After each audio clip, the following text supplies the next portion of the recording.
De alguma forma, esse homem, cuja dominância colocava medo nos adversários, cujas enterradas ajudavam a revolucionar o jogo e cuja combinação de atletismo de elite, ética de trabalho absurda e capacidade decisiva nos momentos finais lhe rendeu o apelido de Black Jesus, não foi escolhido na primeira posição do draft. Mas como isso é possível? Como não uma, mas duas franquias deixaram passar aquele que viria a se tornar o armador mais talentoso da história do basquete? Não só o armador, diria que o maior jogador também. E se a classe de draft de Michael Jordan é considerada uma das maiores da história da NBA, o que aconteceu com os outros jogadores daquela geração? De um dos maiores pivôs que já jogaram o esporte, até um cara que praticamente tentou comer até sair do próprio contrato na NBA. Essa é a história do que aconteceu com os jogadores escolhidos antes e depois de Michael Jordan naquele draft.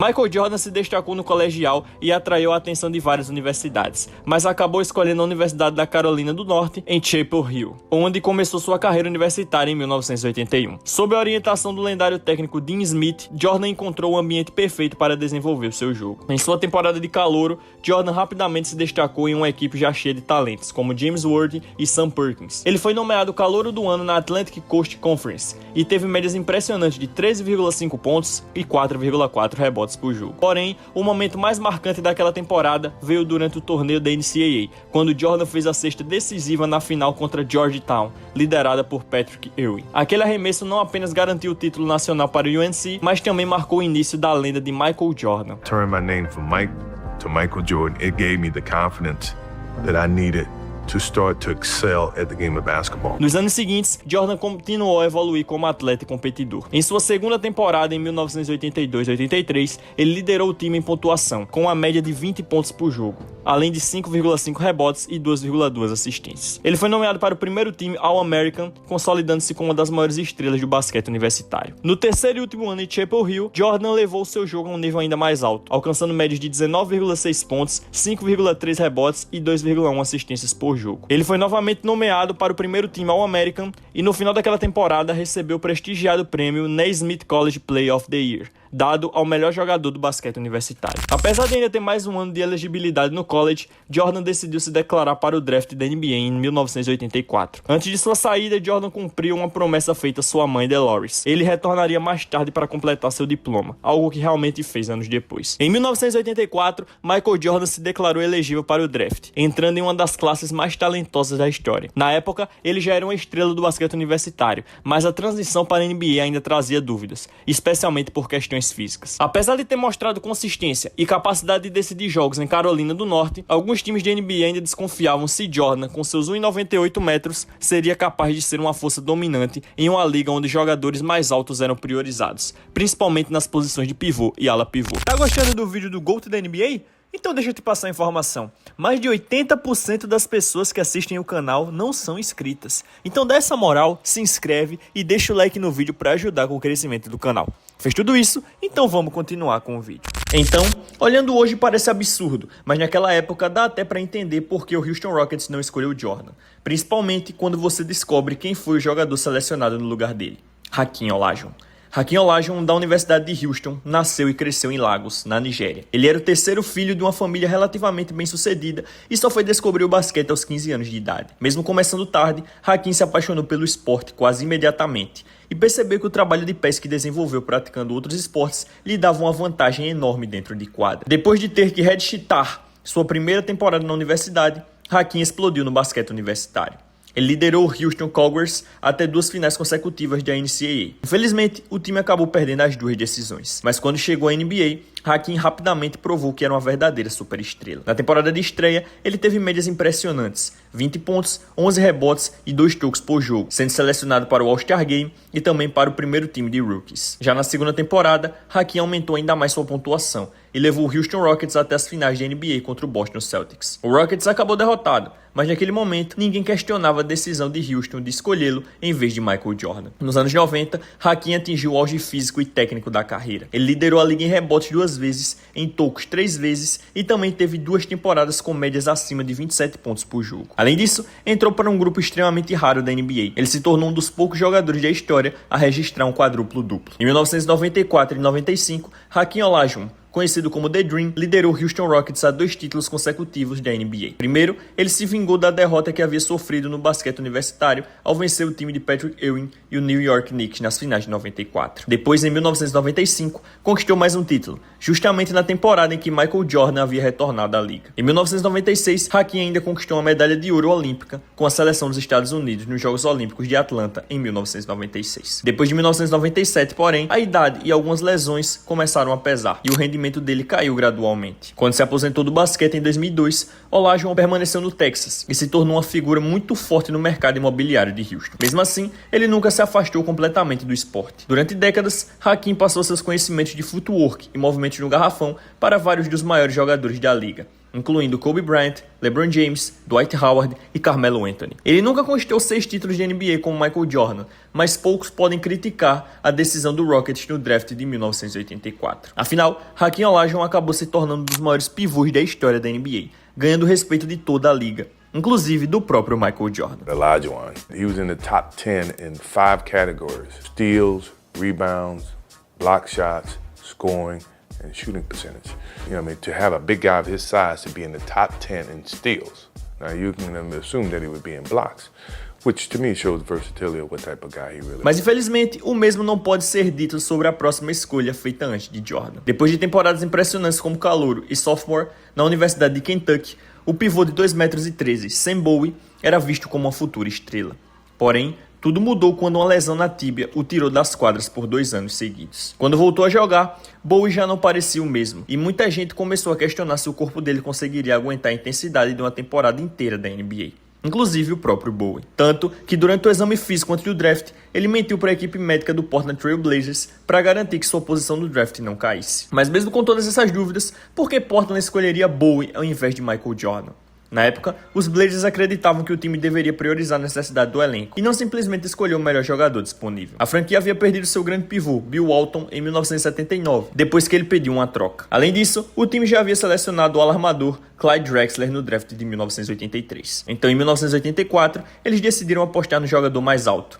Infelizmente para Portland, essa decisão envelheceu quase tão mal quanto as pernas de Bowie. Depois de uma temporada de estreia razoável, com médias de 10 pontos e 8 rebotes por jogo, Bowie quebrou novamente a tíbia esquerda. Meses depois, quando finalmente voltou às quadras, sofreu outro golpe. Fraturou a tíbia direita apenas 5 jogos depois do início de sua 3ª temporada na NBA. Tanto Sam Bowie quanto o Portland Trail Blazers viveram um verdadeiro inferno de lesões. Mas a história dele não foi só momentos ruins.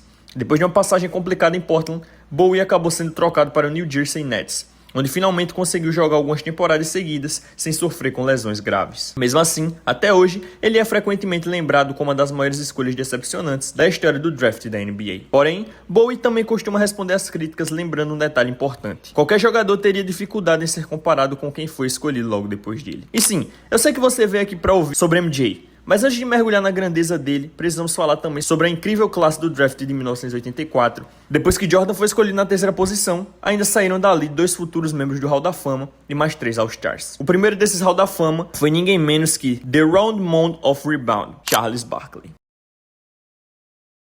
Quando ainda era júnior no ensino médio, Charles Barkley já chamava atenção não apenas pelo talento, mas também pelo peso. Naquela época, ele chegava a impressionantes 109 quilos. Boa parte desse peso vinha de hábitos nada atléticos, como suas famosas maratonas noturnas de pizza. Mesmo assim, essa estrutura física acabou se tornando uma enorme vantagem dentro de quadra. Na Universidade de Auburn, Barkley transformou seu tamanho e força em domínio absoluto no garrafão. Durante 3 temporadas consecutivas, ele liderou a conferência em rebotes, provando que era praticamente imparável disputando bolas no aro. E apesar do físico pesado, Barkley também surpreendia em quadra aberta, correndo contra-ataques com agilidade que poucos jogadores do seu tamanho possuíam. Antes do draft de 1984, o Philadelphia 76ers deixou claro que pretendia selecioná-lo com a 5ª escolha.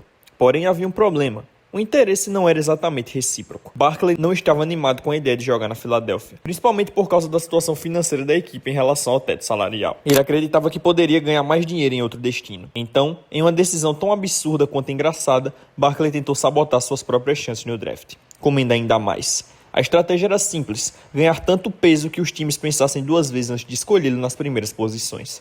mas todo esse esforço foi inútil. Quando chegou o momento da escolha do 76ers, foi justamente um Barkley com cerca de 300 libras que subiu ao palco para ouvir seu nome sendo chamado. Nos primeiros anos de NBA, Barkley ainda não mostrava todo o potencial que tinha. Seu desempenho inicial com os Sixers ficou abaixo do que muitos esperavam. Foi então que, em uma conversa dura com o lendário pivô e 2 vezes MVP, Moses Malone, mudou tudo e ajudou a colocar Barkley definitivamente no caminho para se tornar uma das maiores forças da liga. Antes disso, Moses Malone foi direto ao ponto com Charles Barkley e lhe deu um conselho duro. Se você quer realmente ser grande nessa liga, precisa entrar em forma. Barkley levou aquilo a sério. Pouco tempo depois, ele eliminou cerca de 50 libras, o que mudou completamente sua carreira e também levou o nível dos 76ers. Mais leve, mais rápido e ainda extremamente forte, Barkley finalmente passou a mostrar todo o talento que muitos já imaginavam que ele tinha. Ao longo de 16 temporadas na NBA, ele foi selecionado 11 vezes para o All-Star Game, conquistou 2 medalhas de ouro olímpico com a seleção dos Estados Unidos e venceu o prêmio de MVP da liga. Apesar de toda essa grandeza, um título da NBA acabou escapando da sua carreira. Um dos principais obstáculos foi justamente a presença dominante de Michael Jordan,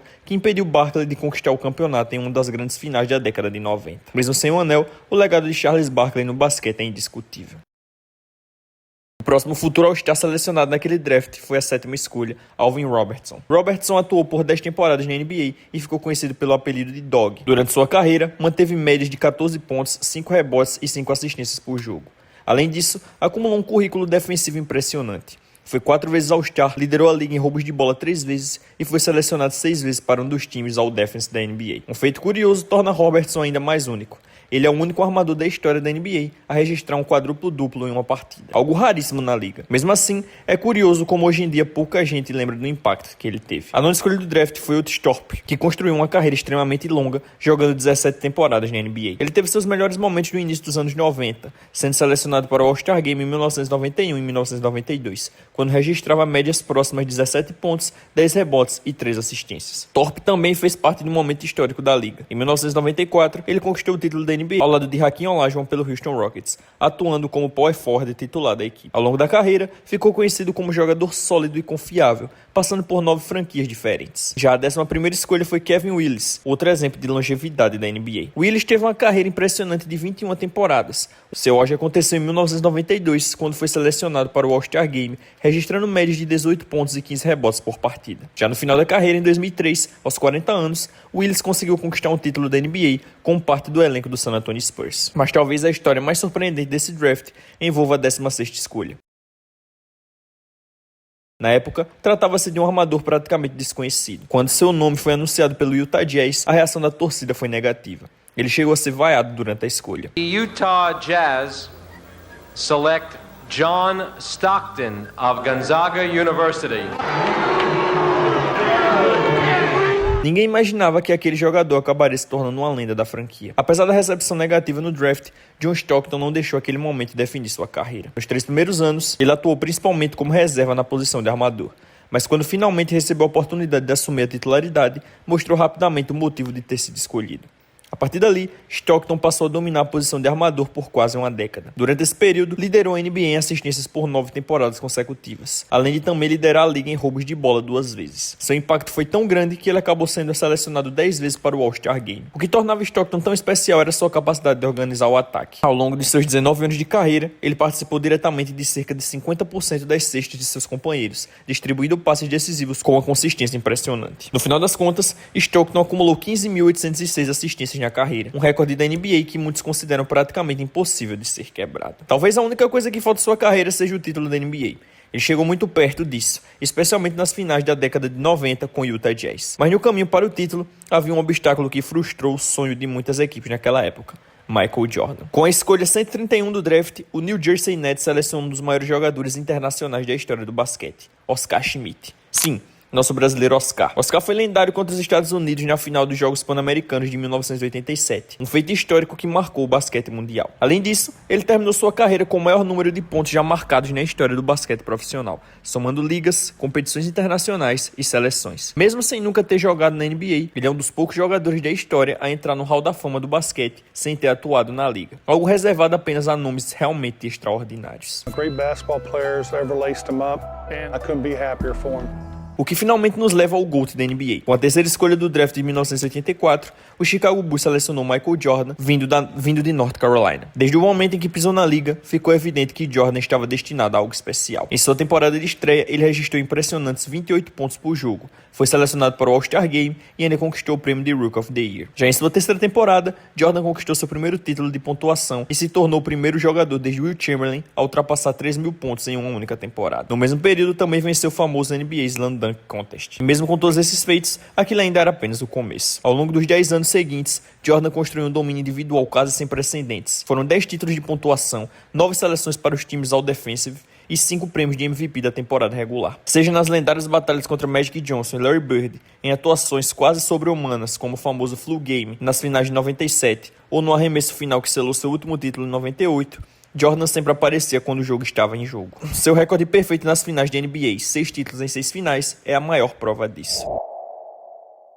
Mais do que dominar a liga, Michael Jordan transformou a NBA para sempre. Seu impacto ultrapassou as quadras e ajudou a popularizar o basquete em escala global, inspirando gerações de jogadores a perseguirem a grandeza. Olhando para tudo isso, fica a pergunta: Michael Jordan deveria mesmo ter sido escolhido apenas na terceira posição de um draft? Provavelmente não, mas talvez ter sido ignorado por 2 equipes antes tenha servido como combustível extra para que ele se tornasse aquilo que muitos consideram até hoje o maior jogador da história da NBA.